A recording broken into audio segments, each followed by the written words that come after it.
Bismillahirrahmanirrahim. Alhamdulillah ve salatu ve selamu ala Resulillah amma ba'd. Assalamu alaikum ve rahmetullahi ve berekatuhu. Hürmetli ustazlar ve qarindoshlar, bugünkü tefsir dersimiz Ali İmran suresi 141. ayetten 149. ayetgacha. Euzu billahi mineşşeytanirracim. Bismillahirrahmanirrahim. وَلْيُمَحِّصَ اللَّهُ الَّذِينَ آمَنُوا وَيَمْحَقَ الْكَافِرِينَ أَمْ حَسِبْتُمْ أَن تَدْخُلُوا الْجَنَّةَ وَلَمَّا يَعْلَمِ اللَّهُ الَّذِينَ جَاهَدُوا مِنكُمْ وَيَعْلَمَ الصَّابِرِينَ ولقد كنتم تمنون الموت من قبل أن تلقوه فقد رأيتموه وأنتم تنظرون. Yuqorida tilovat qilingan oyatlarning qisqacha tarjimasi.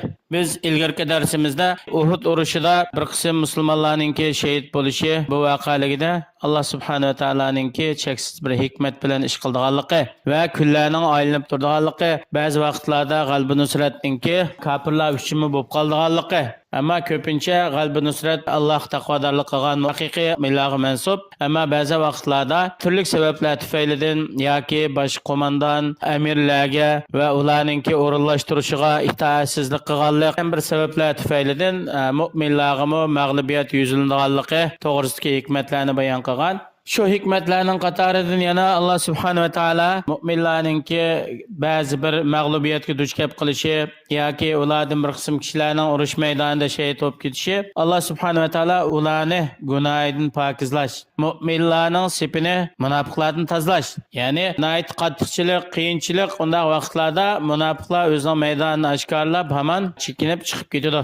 Kafirlarni halok qilish va ularni bitchit qilishdan iborat. Ey mu'minlar, sizlar Alloh tarafdan turli sinoq, jafo, mushaqqat va musibatlarga uchramasdan va shundaq musibatlar yetgan vaqtida sabr qilib mustahkam turib Alloh yo'lida haqiqiy jihad qiladigan mujohidlik ruhini oshkor qilmasdan shundaqlam jannatga kirib ketamiz deb o'ylamsizlar? Undaq bo'lmaydi. Alloh subhanahu va taolo cho'qim mu'minlarni turli sinoqlar bilan, jafo, mushaqqatlar bilan, qiyinchiliklar bilan, ba'zi mag'lubiyatlar bilan sinaydi. Allohning sinoqidan o'tgan urush maydonida mustahkam turgan, har vaqt tavranmagan, bala musibatga sabr qilgan kishilar moddiy, ma'naviy tarafdagi xatolik, kamchiliklardan poklanib, undan keyin jannatga loyiq bo'ladi.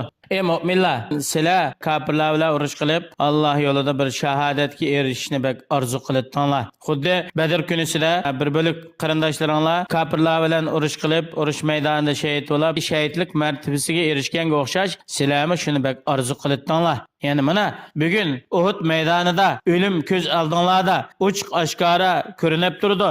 Sizlar xuddi o'limga qaravatsizlar. Qani agar sizlar Alloh yo'lida urush qilib, shahidlikka erishishni maqsad qilsanglar, urushga qadam bosanglar.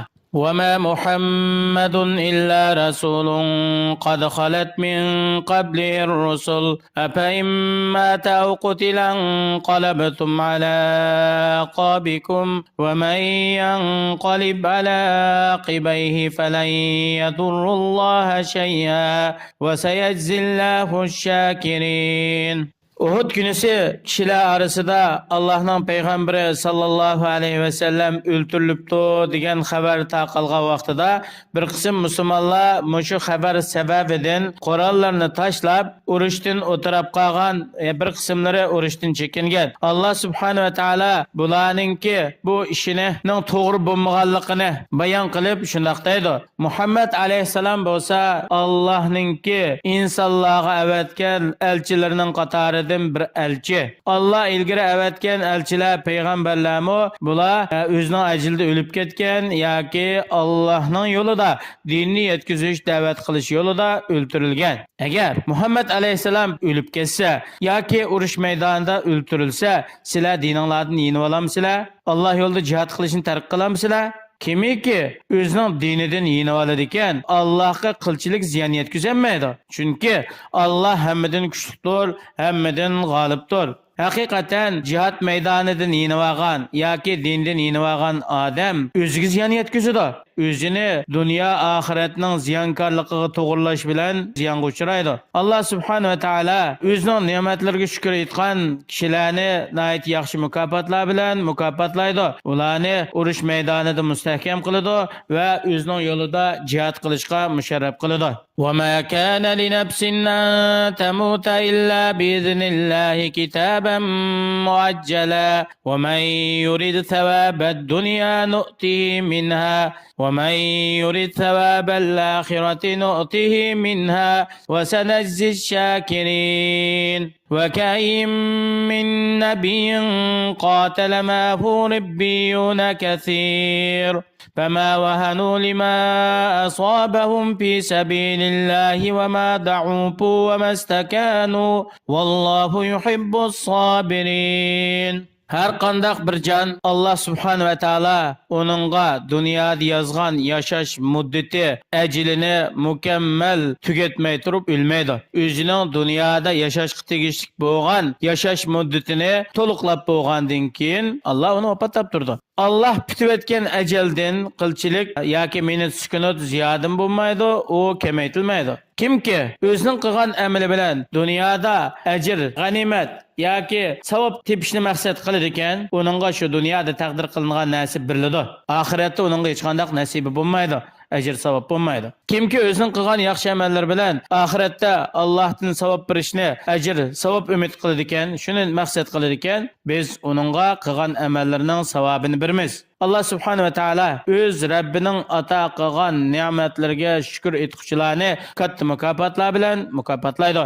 Tarixda Allohning payg'ambaridan nurg'un payg'ambarlar o'tgan. Ba'zi kishilar u payg'ambarlar bilan urush qilgan. Yani payg'ambar bilan o payg'ambarning agash kuchilaridan bo'lgan bir jamoat birlikda Allohning dushmanlariga qarshi urush qilgan. Bundaq ishlar nihoyat nurg'un bo'lgan. Bular urush maydonida Allohning yo'lida o'zlariga yetgan jarohat, o'lim, yetim qatorliq ishlarning sababidan hargiz jihatdan qo'rqib qolmagan yoki Allohning dushmanlari bilan urush qilishdan bular ojizlab qolmagan va Allohning dushmanlariga bo'ysunmagan. Balki ular urush maydonida mustahkam turgan qiyinchiliklarga sabr qilgan. Allah subhanahu wa ta'ala o'zining yo'lida qiyinchiliklar, ig'irchilik, jaffa, mushaqqatga sabr qilgan sabrchan kishilarni yaxshi ko'radi.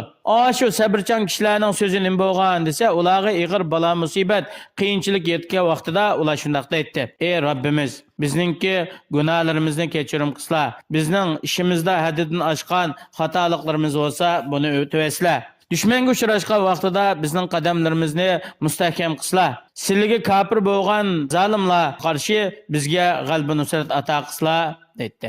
وما كان قولهم إلا أن قالوا ربنا اغفر لنا ذنوبنا وإسرافنا في أمرنا وثبت أقدامنا وانصرنا على القوم الكافرين فآتاهم الله ثواب الدنيا وحسن ثواب الآخرة والله يحب المحسنين. Sabrchan kishilar biz yuqorida so'zlab o'tgandek, ular qiyinchilik, jaffa, mushaqqat kuchirgan vaqtida Rabbimiz bizning gunohimizni kechirim qilsa, bizningki ishlarimizda isrofchilik, haddidan oshgan xatoliklarimiz bo'lsa o'tavaslar, dushmanga uchrashgan vaqtda qadamlarimizni mustahkam qilsa, sizlarga kafir bo'lgan zolimlar, mushriklarga qarshi bizga g'alaba nusrat ato qilsa deb duo qildi. Alloh subhanahu va taolo ularga dunyoda savob berdi, ularga g'alaba nusrat ato qildi. Allah subhanahu wa ta'ala ularga oxiratda nihoyat katta savobni ato qiladi. U bo'lsa-mu Allohninki roziligi. Alloh ulardan rozi bo'ldi. Ularga doimlik jannatning ne'matlaridan ne'mat ato qildi. Allah subhanahu wa ta'ala o'zining ibodatlarida, muomalatlarda va hamma ishlarda niyati to'g'ri bo'lgan, to'g'ri shaklda yaxshi ish qiluvchilarni yoqtiradi, yaxshi ko'radi.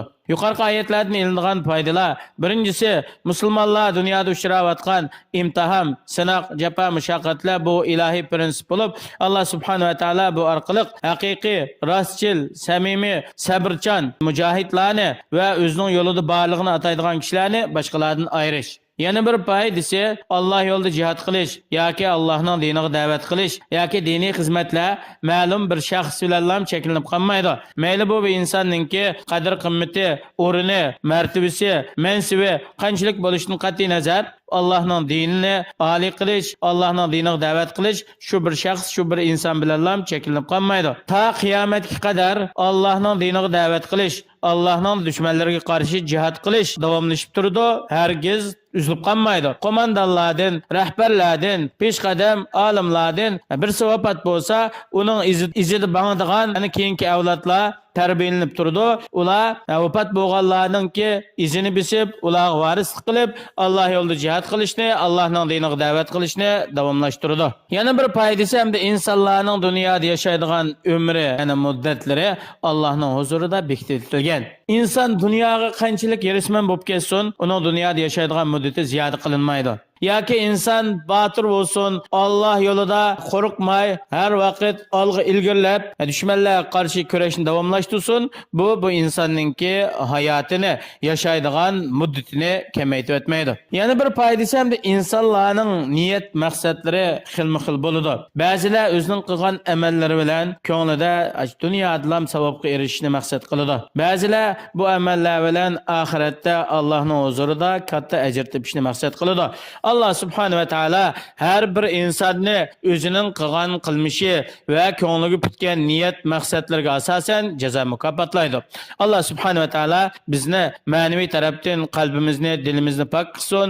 Sirtqi tarafdan bütün amallarimizni Allah o'zi rozi bo'ladigan, yaxshi ko'radigan shaklda ado qilishga muyassar qilsin. Assalomu alaykum va rahmatullohi va barakatuh.